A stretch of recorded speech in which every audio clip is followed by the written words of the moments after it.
Apa kabar saudara sahabatku sekalian? Jumpa lagi dengan saya Dr. James Alan Rarum. Pada kesempatan kali ini saya akan memberikan beberapa analisa. Jadi analisa saya terkait dengan rencana revisi Undang-Undang Praktek Kedokteran.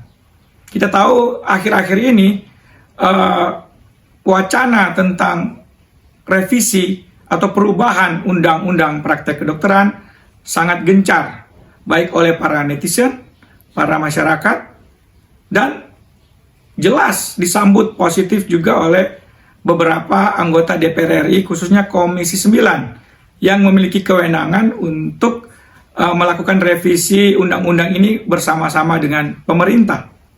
Nah, kita tahu bahwa Undang-Undang Praktek Kedokteran ini sudah cukup lama ya.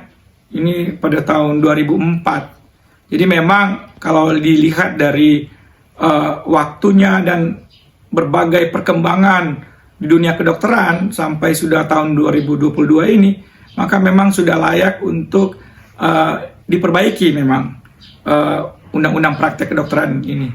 Sehingga akan lebih fleksibel mengikuti perkembangan zaman, mengikuti perkembangan teknologi kedokteran saat ini.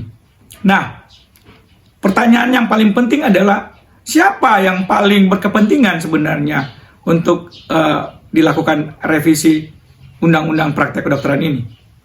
Jelas menurut analisa saya, yang paling berkepentingan adalah Kementerian Kesehatan yang pertama, dan yang kedua adalah Konsil Kedokteran Indonesia. Tentu saja juga memang secara keseluruhan yang berkepentingan adalah tentu saja rakyat Indonesia. Karena apapun hasilnya nanti, semua adalah yang terbaik demi pelayanan kesehatan kepada masyarakat Indonesia. Nah, kenapa saya mengatakan bahwa Kementerian Kesehatan dan Konsil Kedokteran Indonesia yang sangat berkepentingan? Karena kedua lembaga dan institusi negara ini saat ini banyak sekali tantangan, banyak sekali program yang harus mereka selesaikan dengan cepat. Sedangkan kalau kita mengikuti berbagai aturan di dalam Undang-Undang Praktek Kedokteran yang terbit tahun 2004, maka sudah banyak hal yang justru akan sedikit banyak itu menghambat program-program atau rencana yang akan mereka lakukan. Misalnya yang paling mendesak saat ini adalah bagaimana pemerintah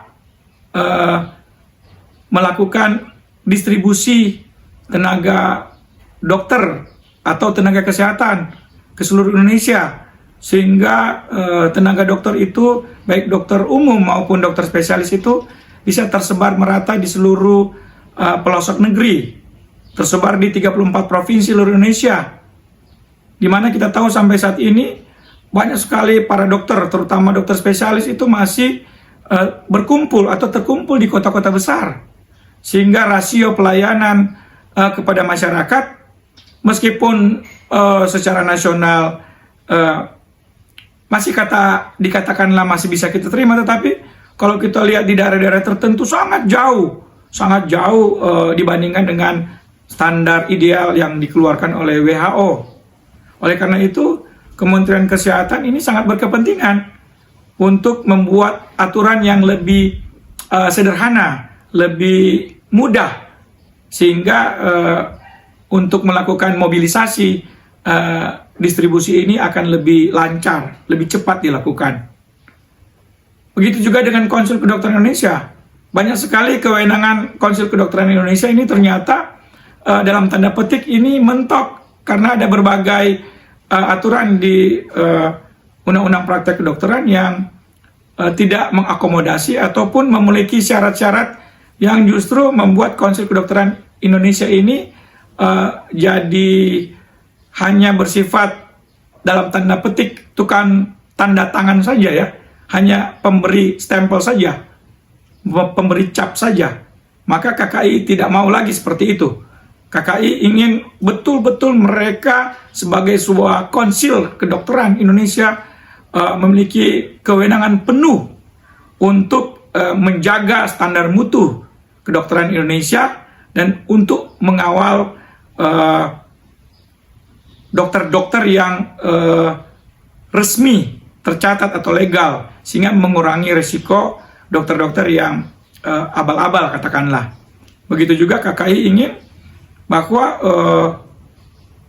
para dokter mutu atau kualitas para dokter mulai dari pendidikannya di level perguruan tinggi maupun dalam hal peningkatan penambahan kompetensi itu betul-betul kewenangan penuh diatur oleh Konsil Kedokteran Indonesia dan dilakukan dengan cepat, dengan sederhana, tidak berbelit-belit, tidak memakan waktu yang lama seperti saat ini yang terlalu banyak stakeholder yang harus terlibat sehingga kadang-kadang untuk mengambil keputusan terlalu lambat sehingga akhirnya permasalahan itu akhirnya tertumpuk. Demikian pula dengan Kementerian Kesehatan. Hal demikian mirip-mirip.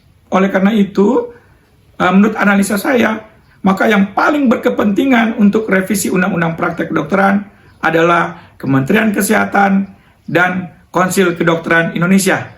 Oleh karena itu, kalaupun ada pihak lain yang dalam tanda petik diuntungkan dengan revisi ini, tentu saja itu ya syukurlah buat mereka. Tetapi semata-mata yang paling berkepentingan untuk revisi Undang-Undang Praktek Kedokteran sekali lagi adalah Kementerian Kesehatan dan Konsil Kedokteran Indonesia. Namun tentu saja kedua lembaga negara ini, kedua institusi negara ini semata-mata juga demi pelayanan kesehatan kepada rakyat Indonesia agar supaya makin baik, lebih baik, bahkan akan memberikan pelayanan kesehatan yang betul-betul bermutu tinggi dan paripurna.